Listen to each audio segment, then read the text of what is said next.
Welcome back to another Gaming Memories video. This video is actually a little bit different from my usual videos, as I wanted to really kind of talk about this, as this year now is actually a kind of a celebration in the history of the PlayStation, as it now marks the 25th anniversary of the original PlayStation console. And it's hard to believe what actually started out as a cancelled prototype project in collaboration with Nintendo all those years ago ended up being pretty much the biggest franchise console pretty much in history, and it has spurred on so many other type of consoles and literally has changed the games industry as we know and see it today. It really truly is hard to believe that PlayStation itself is a quarter of a century old, which is quite incredible. So how the PlayStation originally came about back in the day. Originally back in the late 80s, early 90s, Sony was primarily only focusing on CD based technology and to do with movies and so forth. And they didn't really nothing much to do with consoles, but they had the technology for CD based formats, and they were pretty much the industry standard at that point for that area of technology. But in terms of video games, they had no experience whatsoever. The 80s and 90s were primarily dominated by Nintendo and Sega, with the different consoles, the likes of the Nintendo, the Super Nintendo, and then with Sega with the Master System, and then later the Mega Drive. And both those consoles dominated the European and American markets up until the mid-90s. And as games were starting to change and technology was changing, there was kind of a reluctance to look at the likes of CD based formats, because everything was driven by cartridge based platforms, as you would remember from consoles back in the day. But what was actually happening was the cartridges actually had limits in terms of the storage size that was available to them, and some companies were dabbling with the idea of actually trying to maybe expand and look into other ways of being able to make games bigger but also better. So Sega originally actually started off this trend by creating what we currently know as the Sega CD, or the Mega CD as we know today, and it was popular to some degree, even though not as popular as people would have expected back in the day, because again CDs were a relatively new technology and people were kind of reluctant to kind of jump on board on it, and especially with the likes of game companies and developers, they weren't really too sure of the ins and outs of the technology, so they were kind of reluctant to work with it. So they kind of primarily stuck to cartridge based formats and worked primarily with the likes of 2D games because they were easier to program and easier to build back at that time. So with Sega actually dominating and taking the front and actually being one of the first platforms and companies to start using CD based alternatives, Nintendo kind of panicked, and they seen that and they realised that they needed to jump on it as well, but they didn't have access to that technology. So what they done was they actually partnered with Sony. They approached Sony and asked them to work with them in collaboration to build a console, or to build an add-on for their console, the Super Nintendo at the time, because Sony had already been building the sound chips for the Super Nintendo. That's why when you look back at playing those Super Nintendo games, why the sound quality was so good in a lot of the games is because they were using a chip that was developed by Sony. That's why the audio was so good on the Super Nintendo games back in those days. So primarily it was definitely a go-to thing, because they knew that the technology was definitely good and that they definitely could create something good from it. So development started around the late 80s, early 90s, and they were working kind of on primarily to see how CD technology would actually work. They actually started developing and working with different types of formats to try and create different prototypes for an add-on for the Super Nintendo console, and eventually then Sony actually did create one. So Sony and Nintendo actually worked together for a number of years on the project, which they managed to figure out a way to utilise the CD-ROM format that could be utilised for also the Super Nintendo. And so they managed to come up with a prototype that would later be nicknamed the Nintendo PlayStation. And that's ideally where the name pretty much came about, because Sony had spent years actually putting together all the technology and ironing out all the kinks and trying to figure out how to integrate all the hardware and software together. And they managed to actually get the prototypes actually up and working, because if you check online you can actually find images and references to some of the prototypes that were actually available, that were actually made available to likes of developers and stuff like that. And you can find them actually online. Some of them have actually gone for big money on auction sites. And Nintendo and Sony decided to pretty much try to move things forward. But in a really unusual twist of fate, Sony had been walking away unknown to what Nintendo's true intentions were. And in the early 90s, before the console or the add-on was originally supposed to be announced or released on the market, Sony had actually the hardware already pretty much created at this point, but they didn't know that Nintendo had actually gone behind their back, because what actually happened was, as part of the deal, Nintendo wanted to have full reins of all the rights and features within the platform, but as part of the deal they didn't get the chance to do that. Sony had all the rights to literally pretty much the hardware and the technology, because they were designing it. So they had likes of the name, the PlayStation name, and they got a lot of the stuff, and Nintendo weren't too happy about that. So what they did was, and they didn't announce it to Sony, they actually went behind Sony's back and partnered with Sony's then competitor Philips in Europe to design their own CD based version add-on for the Super Nintendo. So technically Sony had been walking away completely unaware of the changes and had been developing prototypes for PlayStation add-on and pretty much had everything nearly ready to go. And then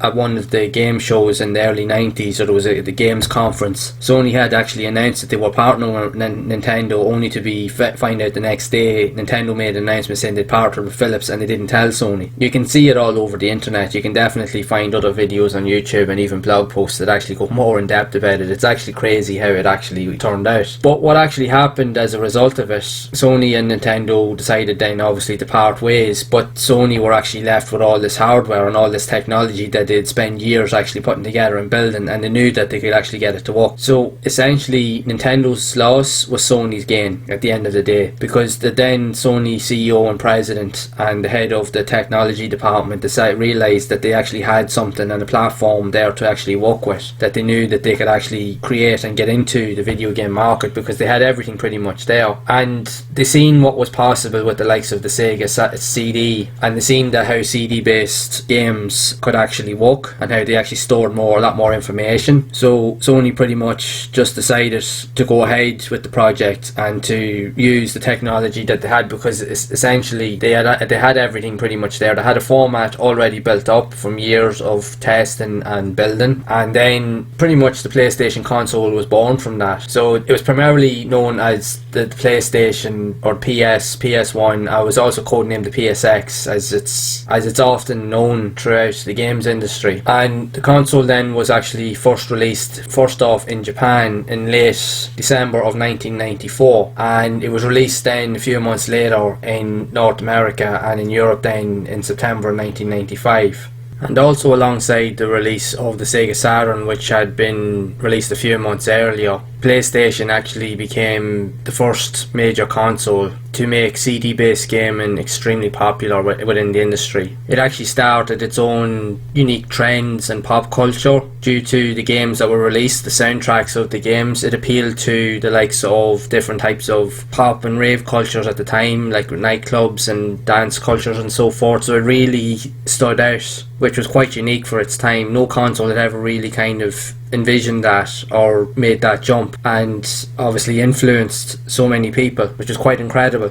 The only cartridge based kind of element that it used was the memory cards, as if you remember the 1 megabyte memory cards, you used to need them to be able to save your games, and pretty much the PlayStation was born from that. So like I said, Nintendo's loss was Sony's gain, because over the years the PlayStation has been home to some of the best and most important games ever developed in history, and has also become the main home for most big name brands with games created on the systems such as likes of arcade versions of Ridge Racer. You had the Wipeout series, incredible racing games. There was Destruction Derby, and they were some of the launch titles for the PlayStation as well. And then it also housed even more advanced games with horror titles, being likes of Resident Evil, which was the first mainstream survival horror title to ever be released on any console in any format pretty much, and it literally took the world by storm, which has led to a number of sequels. And Resident Evil itself is almost the franchise itself is almost as old as the PlayStation, and that'll tell you how incredible it actually is that it was literally born on the PlayStation, and it still stands up even to this day. You also had other titles likes of Crash Bandicoot. It led to other fantastic titles like the Tekken series, Tekken 3 notably. You also had versions of the Final Fantasy series, and most importantly Final Fantasy 7, which has become and still is one of the most important games ever created, not just on the PlayStation but in the world of gaming in general. There's so many other games as well. Like it's incredible to really look at the amount of games that was released on the system over the years. What originally started off as a prototype to be developed and to be pretty much the industry standard of games as we know and see it today, with pretty much games that set the industry alight and that really changed the world and face of gaming as we know and see it today, and are still comparable to games of the modern era, with so many different genre types like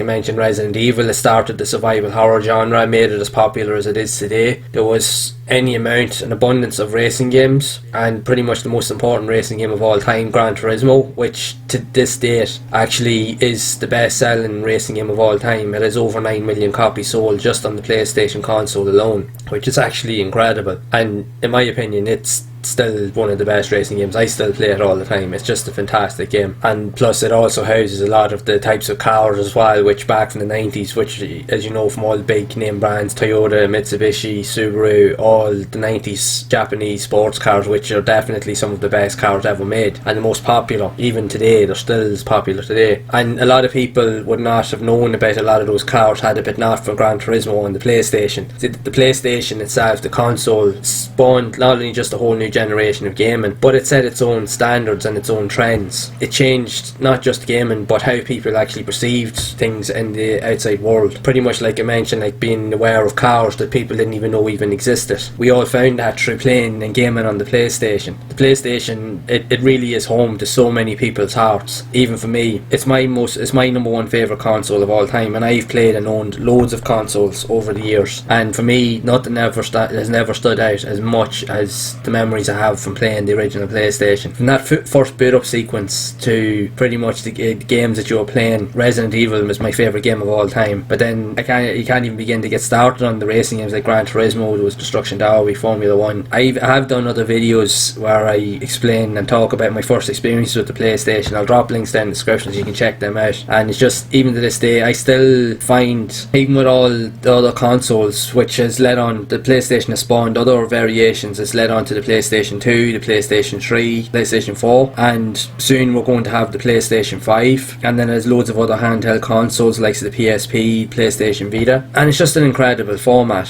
And how it actually all started, what started in kind of like sketchy kind of beginnings ended up becoming pretty much the biggest selling gaming console franchise of all time, and it is quite incredible. And to think that the console itself is actually the first console to ever sell over 100 million units in over its lifespan. It originally started in 1994 and it ended production in 2006, and that time there were almost 8,000 games that were released on the system across the whole lifespan of the platform, all in different regions from say North America, Europe, Japan, etc. Also, if you want to know the reason why Sony created the discs in the colour that they actually did, even though there's a lot of myths online, it's only because they thought it would look cool and they wanted to do something different. So that's what I mean by Sony wanting to create their own trends, and it did set trends in the games industry.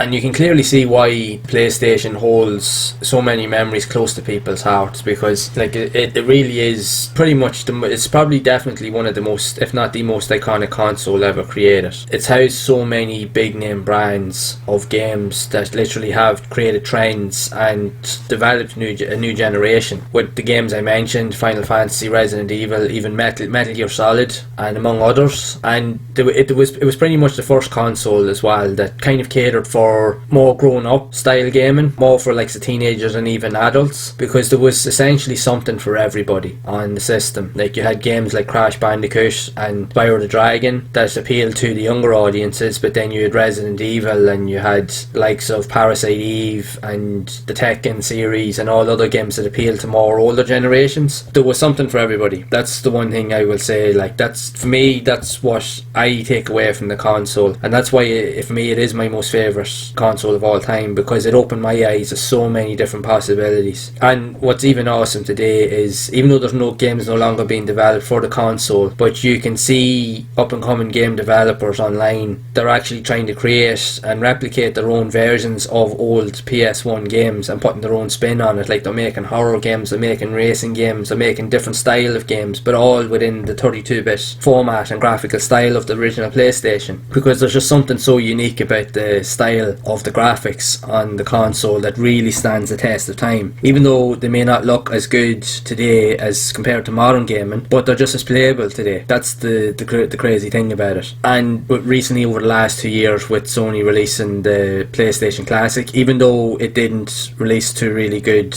reception because of the selection of games that were made available, but the modding community has made it into a better console, because you have full access to be able to mod it to actually play as many games as you want. And that in itself really has opened the doors for a lot of people to literally just explore and to experience, not only re-experience the PlayStation, but also to give new generations a chance to witness pretty much what is, in my opinion, the greatest console that's ever been created. And don't get me wrong, I've owned all of the PlayStation consoles that's been out up until the recent one, the PlayStation 4. But for me, as much as I do love all the other consoles, PlayStation 1 for me is hands down the best console, in my opinion, ever made. There's just something about the design and how the fact is that they perfected it over the years, and they tried to do revisions of it as well, but they still kept to the format, they still kept to the simplicity of the console, and they never really strayed away from what made the console so great in the first place. I myself personally could go on talking about the PlayStation console for days, because I just actually love the console so much, and I know there's a lot of gamers out there that do feel the same way. And it's great to see that there's so much love for the system still, and that there's so many people still looking to get involved with the platform, even just to experience it or re-experience it. So I definitely highly recommend, if you haven't played the PlayStation in a while, I highly recommend revisiting it. Or if you're new and you're relatively new to gaming and you want to look into older consoles and to see what games of an older generation look and play like, what are you waiting for? Just go and do it, because you'll be pleasantly surprised. And what started from humble beginnings, it's the benchmark of what has come after it, because everything that you see today in gaming and in the ideas that you see, it all had to start somewhere, and the PlayStation was one of those platforms where all those awesome ideas started from. When you look at the games that were on the system, like as I mentioned, some big name brands that are holding strong today and are still on the go and are just as big today as they've ever been, all started on the original PlayStation. So without having the original PlayStation in our lives, a lot of this and a lot of these platforms may never have existed. And it is interesting to think back of what actually started originally as an add-on. Had that process actually gone through, we never would have seen the PlayStation in the way we see it today, because it never really would have existed in our minds. But for us, we're very lucky that it actually happened, and it definitely is, there definitely is something in it that it was meant to happen, because if it didn't, we wouldn't know gaming the way we see it today, and it's all thanks to the PlayStation. So again, like I mentioned, if you haven't experienced the console, definitely go and play it, go and check it out. There's an abundance of games on the platform, there's something there for everybody, and you will definitely find something that you like. Like other consoles, there is a mix of games. There's some fantastic games and some probably not as good, but that always comes with the territory with games and game development, and the PlayStation was no different in that. But the PlayStation, what it offered was an abundance, and it offered an abundance of excellent titles that really stood the test of time and still hold their own today. And a lot of people, myself personally, still play them today and will still always go back to play them because they hold such a fantastic place and such a special place in our hearts. So I definitely recommend that you check it out. So I really do hope that you've actually enjoyed this video and that you've actually managed to watch to the end of it, and that you've got some ideas to the background of the PlayStation, and just to kind of see why people love it so much, even why I love the console so much, and why it's such a good console to really get involved with, to explore, to play the games on, even to collect for, and really just enjoy the platform in general. So, and I'd also like to know what your thoughts are of PlayStation. Have you been playing it for long? And if so, what are your experiences on it? Have you been playing it since pretty much since day one back in the day? What are your favourite games on the system? What did you like or dislike about the console? I'd love to hear your thoughts. Make sure to let me know down in the comments below. So if you actually have enjoyed this video, please be sure to leave a like. Also hit that subscribe button and hit the bell icon so that you'll be updated whenever I release future videos, as I am going to be making similar videos like this, exploring other areas of the PlayStation, but I'm also going to be exploring other games that I played back in the day, and even exploring other games that I've never gotten to play, and just sharing my thoughts and memories with everybody. Plus it greatly helps to get these videos out to more people that actually want to see more content like this as well, that are really into games, especially gaming on the PlayStation. So until next time, make sure to keep playing those classic games and enjoying them, and make sure definitely to check out the PlayStation console, and make sure to keep those gaming memories alive.